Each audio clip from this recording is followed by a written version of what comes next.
Hello बच्चों, तो आज हम class 11 chemistry chapter number 5 energetics of chemical reaction का एक नया लेक्चर लेकर आए हैं। और आज का जो हमारा लेक्चर होगा वो फर्स्ट लॉ ऑफ थर्मोडायनेमिक्स पर होगा। First law of thermodynamics. चलिए भाई बच्चों, ये फर्स्ट लॉ ऑफ थर्मोडायनामिक्स ये law of conservation of energy की ही एक दूसरी फॉर्म है जो आप पढ़ते आ रहे हो। Energy can neither be created not destroyed but it may change from one form to another form. ये वही लो है, आप उसकी स्टेटमेंट ये भी मतलब दे सकते हो।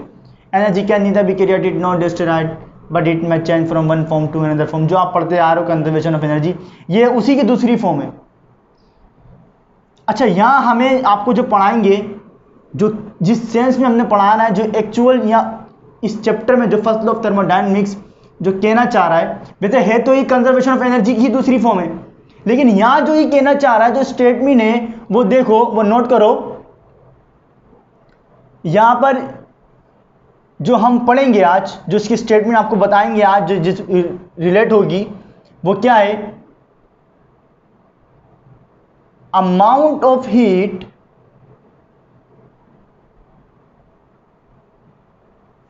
which is supplied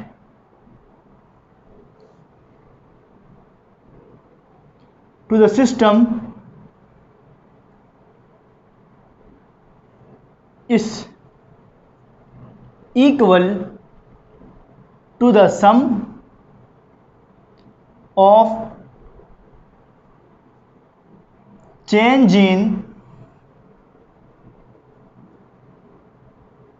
internal energy and perform work done by the system।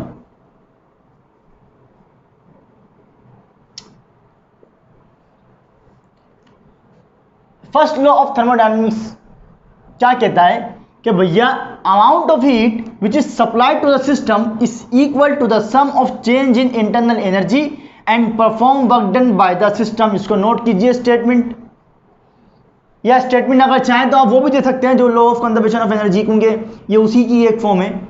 Energy can neither be created not destroyed, ये भी दे सकते हो। और आज हमको आपको जो पढ़ाना है वो इस सेंस में पढ़ाएंगे। Amount of heat supplied to the system is equal to the sum of internal energy, change in internal energy and perform work done by the system. समझेंगे भाई इसको?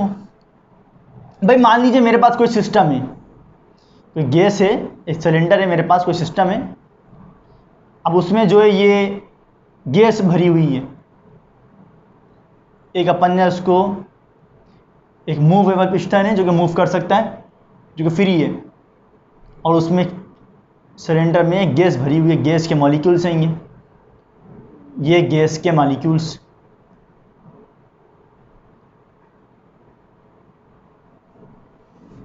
अब क्या हो गया? अब हमने इसको नीचे से हीट दी, सिस्टम को हमने हीट दी। तो भैया फर्स्ट लॉ ऑफ थर्मोडायनेमिक्स कह रहा है कि amount of heat which is supplied to a system, आप सिस्टम को जो हीट दोगे वो किसका सम, किसके इक्वल होगी? Sum of change in internal energy.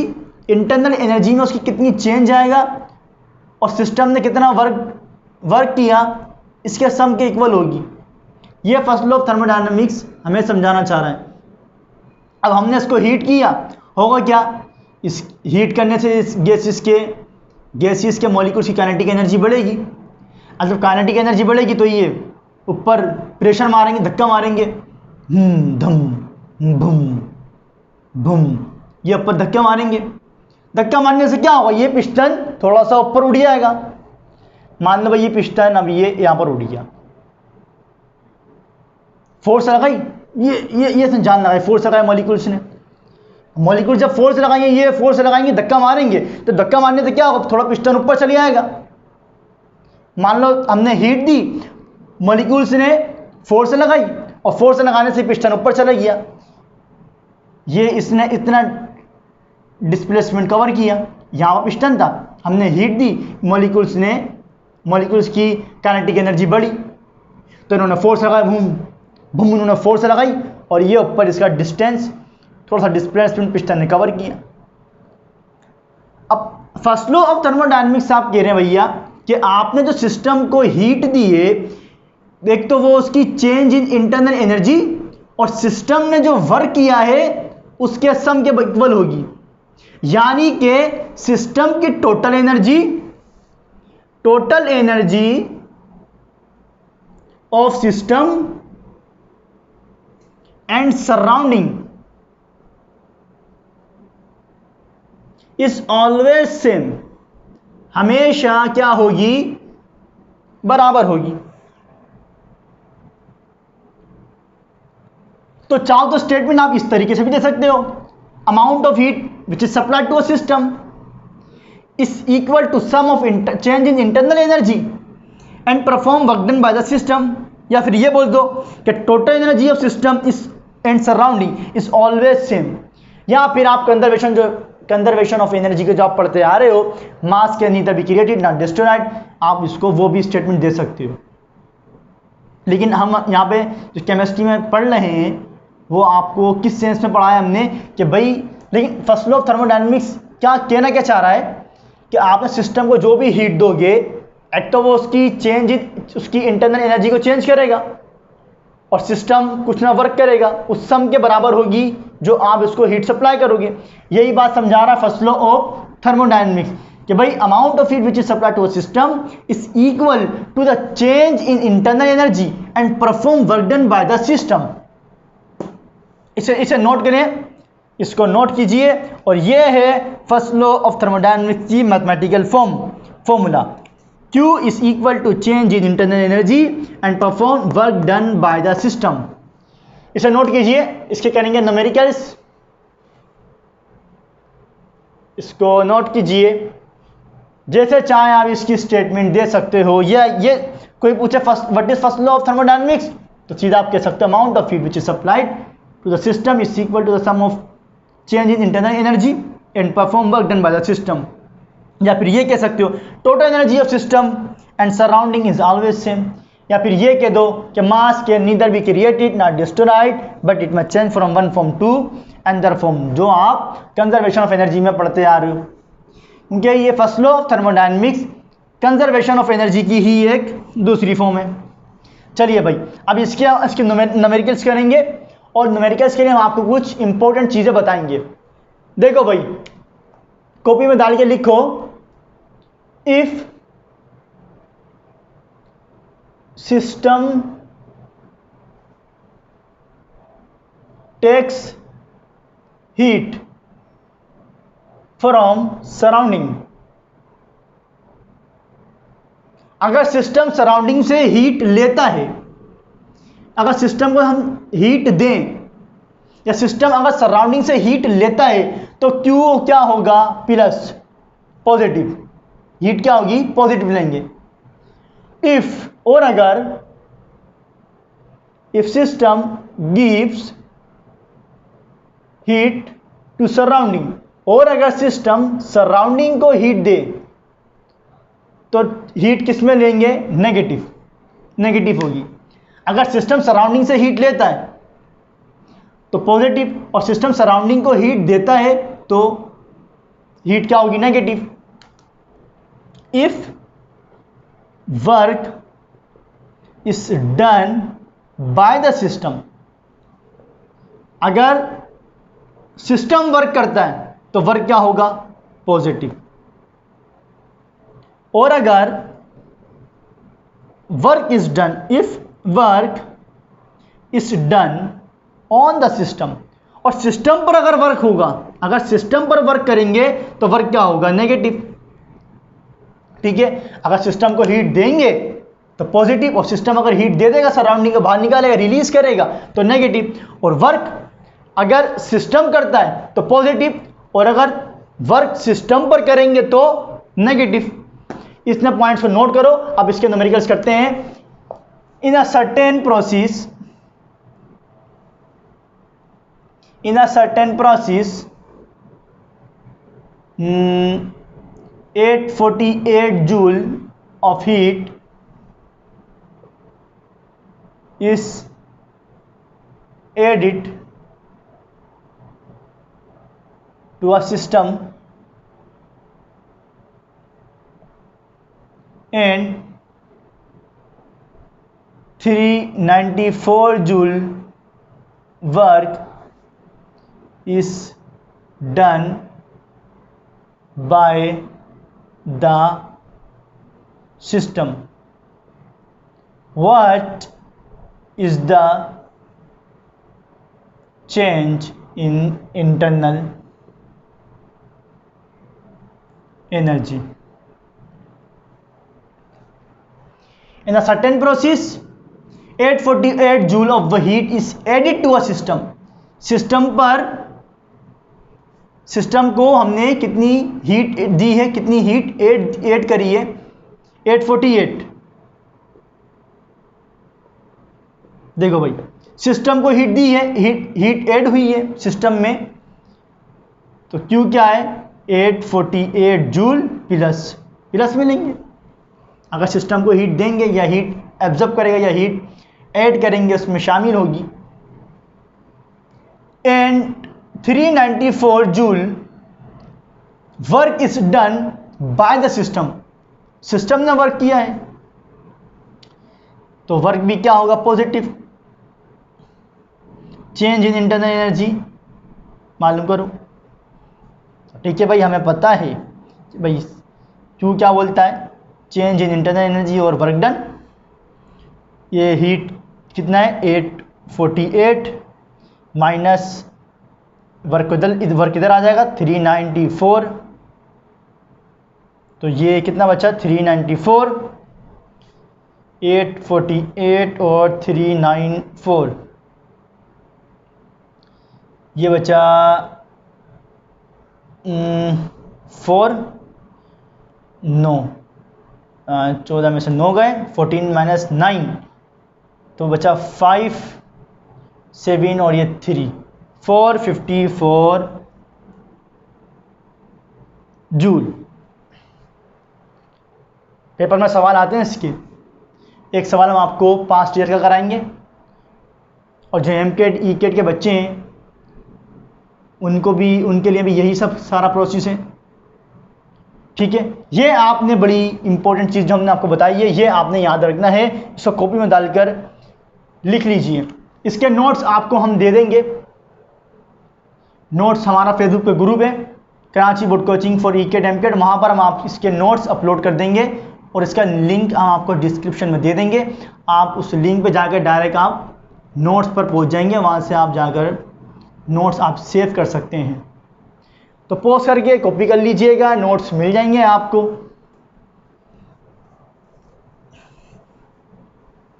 और जितने भी क्वेश्चंस हम कराते हैं चैप्टर पढ़ाने पर, तो आप उसकी प्रैक्टिस किया करें। पास्ट ईयर में जितने भी न्यूमेरिकल्स आए हुए होते हैं। ठीक है भाई, अब एक और सवाल देखो। In a certain process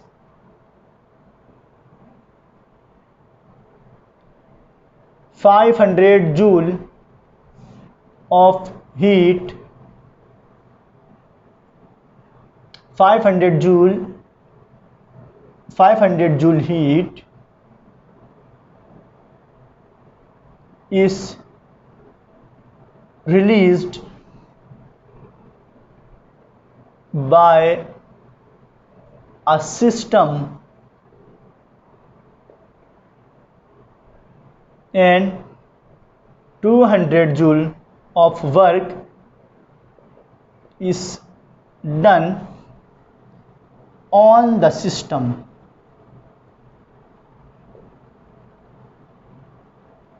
What is the change in internal energy?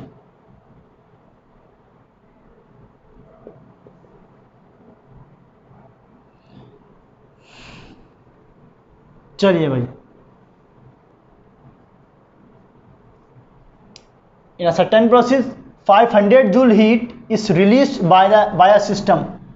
System ने हीट को रिलीज किया है तो Q क्या होगा अपना नेगेटिव में 500 joule and 200 joule of work is done on the system. Work system पर किया है, सिस्टम ने नहीं किया, तो वर्क किसमें negative 200 joule. Change in internal energy मालूम करो। तो ठीक है भाई, हमने बोला Q बराबर होता है चेंज इन इंटरनल एनर्जी और वर्क डन। तो Q कितना है माइनस का 500 डेल्टा E और ये माइनस का 200 जूल। अब 200 इधर ले आओ,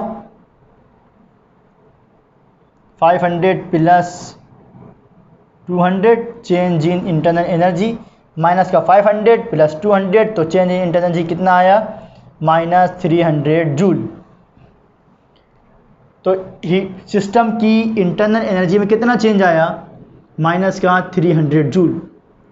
ठीक है, अब एक पास्ट ईयर का न्यूमेरिकल हम आपको करा रहे हैं। 2016 में आया हुआ है। In a certain process, in a certain process 1800 calorie heat is added to a system and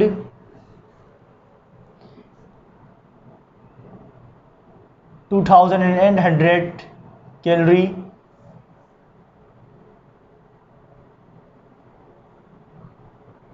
work is done by a system. What is change in internal energy? अब यहाँ पर कैलोरी में दी है, तो ठीक है भाई कोई बात नहीं, हम कैलोरी में लेकर सोल्व कर देंगे और कैलोरी में उसका आंसर लिख देंगे। अब कैलोरी की बात करिए ना, उसने कैलोरी में आंसर लिखेंगे। In a certain process 1800 calorie heat. भाई हीट के एक यूनिट कैलोरी भी होते हैं। अभी हम आपको यही बता रहे हैं, वरना जब हम आपको केमिस्ट्री में जब सेकेंड ईयर फिजिक्स में पढ़ाएंगे हीट, तो वहाँ बताएंगे पूरा चैप्टर में। मतलब ये समझो हीट के एक यूनिट जूल भी होते हैं और कैलोरी भी एक एनर्जी के ही यूनिट हैं। तो हीट 1800 कैलोरी हीट कितना दिया हुआ उसने 1800 कैलोरी। सिस्टम को ऐड करिए, सिस्टम को दिए ऐड करिए प्लस में, and 2800 calorie work is done by a system. और कितना सिस्टम ने वर्क किया है 2800 कैलोरी सिस्टम ने किया है, तो ये भी प्लस में। चेंज इन इंटरनल एनर्जी मालूम बताओ।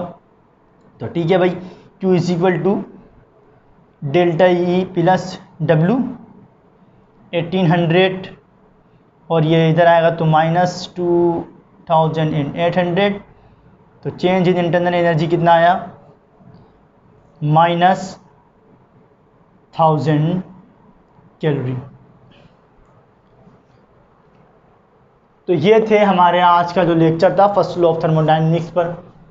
अब हम इसकी एप्लीकेशंस पर अगला लेक्चर करेंगे, जो इसके न्यूमेरिकल्स हमने कराएं। ये भी आप इसकी प्रैक्टिस कीजिएगा, आसान न्यूमेरिकल्स होते हैं। तो आप 10 ईयर में देखिएगा जितने भी न्यूमेरिकल्स आए इसके वो कीजिएगा।